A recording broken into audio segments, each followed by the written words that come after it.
Ayan, so welcome back, no? Mabilisan, no? Tayo po nagpabalik para pag-usapan naman ang pakbakan between Gilas Pilipinas at ang Georgia. Ayan. Alam naman po natin na tayo po, may hangover pa ng ating pagkapanalo against Latvia, no? At napakaganda po ng ating nilaro in both defense and offense, ano po. Yung depensa nagbunga po ng magandang opensa, no? And then at the same time, yung execution po ng ating play despite sa mahigpit na laro po ng Latvia, no? Yung depensa nila talagang pinairabi rin yung nag-goal press sila. Diba? That's how tightened their defense, no? Pero wala yung sistema pa rin po ni Coach Tim Kuhn yung nanaig. So pag-usapan po natin yan, no? Ang tatlong diskarte, no? Or ang diskarte ni Coach Tim Kuhn, tatlo po, no? Sa tingin natin, number 1, hindi po magbabago yung intensity, yung mind po natin nila, no? Pagdating sa laro. Kaya yan po kasing mahalaga, yung presence of mind, guys. Sabi ko naman sa nakaraang vlog, marahil nasa utak pa rin nila yung learning experience huddle ni Coach Tim ko, no, na nag-trending, di ba? Iba po yung learning experience ni Chat Reyes, Yan talaga is learning experience ni Coach Tim ko at ng kanyang kupunan, ano po.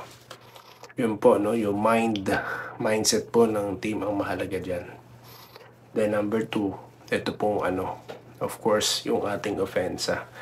Na-scout na po ng Georgia kung anong execution natin, kung ano po yung gagawin natin, no? Malamang may mga trap na silang gagawin kay Justin Brownlee, no? Kasi nakikita naman po natin kapag ang opensa wala na pong patutunguhan, kay Justin na po yung bola.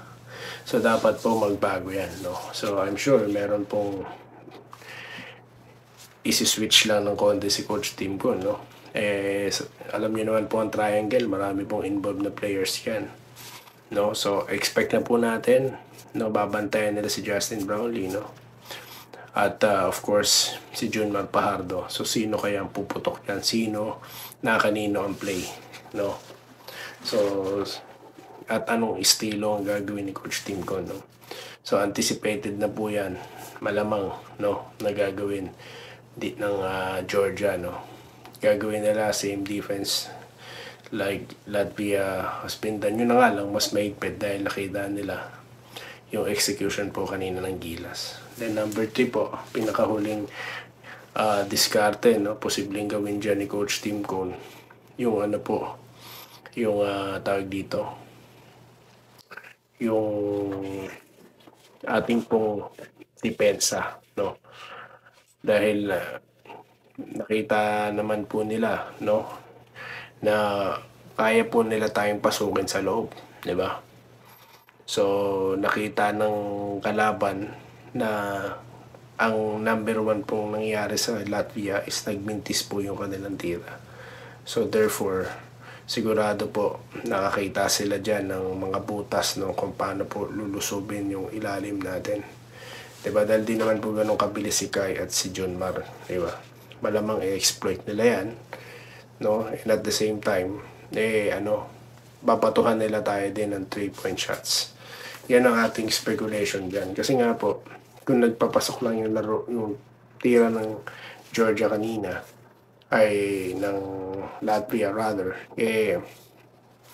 malamang mangyari po sa atin yung nangyari sa Latvia, no?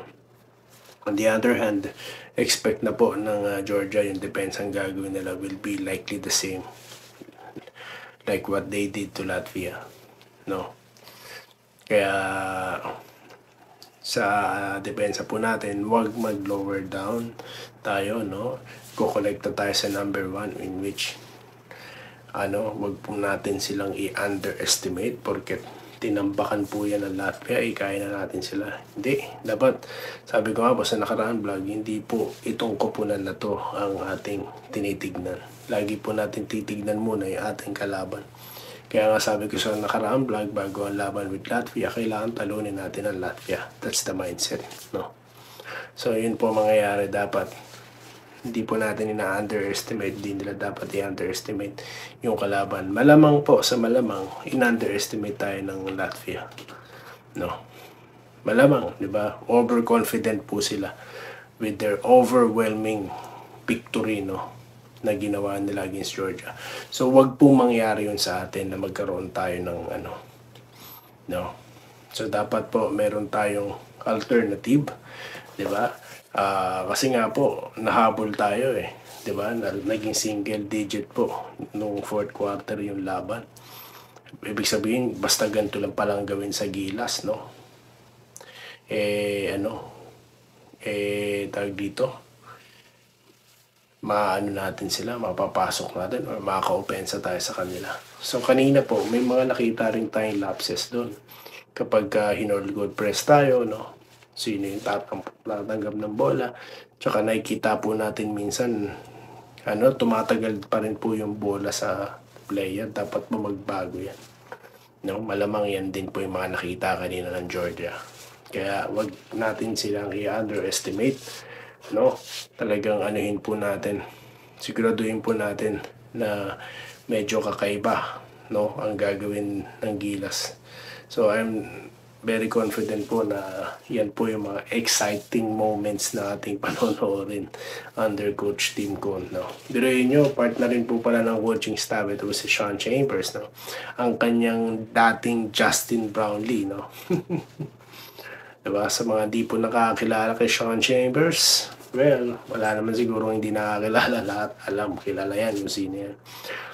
So yun po ang ating mangyayari. Of course, sa speculation natin, mananalo tayo. Dahil nga, sabi nga nila, hindi naman po ang motto ni Coach Tim Cone is Georgia is Georgia. Hindi po dapat gano'n, no? Ang mindset po talaga dapat natin, sabi ko sa inyo, talunin ng Latvia. Talunin ang Georgia, no? Ituring po natin silang malakas na kupunan, no? At wag natin silang i-underestimate dahil baka mamaya, di ba, wag naman sana, di ba, tayo ma-upset, pero hindi po mangyayari yan, no? So napag-usapan na po natin yung mga gagawin dyan, mga posibleng diskarte po ni Coach Tim Cone, no? At ng buong Gilas, Pilipinas. At yun lamang po, no, ang ating napag-usapan. At muli, maraming salamat po sa inyong panonood, sa inyong pagsuporta. Diyan po kay Mr. Salvador, ang ating masugid na taga-suporta.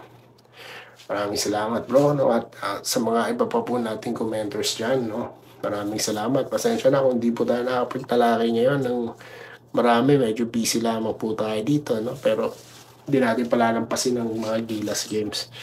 May komento po tayo lagi dyan. So yun lamang po ang ating napag-usapan at magkikita po tayo after po ng laban ng Gilas at Georgia. Dito sa De Enrique at Doy TV Sports. Muli, maraming salamat at magandang araw po sa inyo lahat. Salamat po sa panonood. Subscribe na para sa mga susunod na basketball at boxing videos.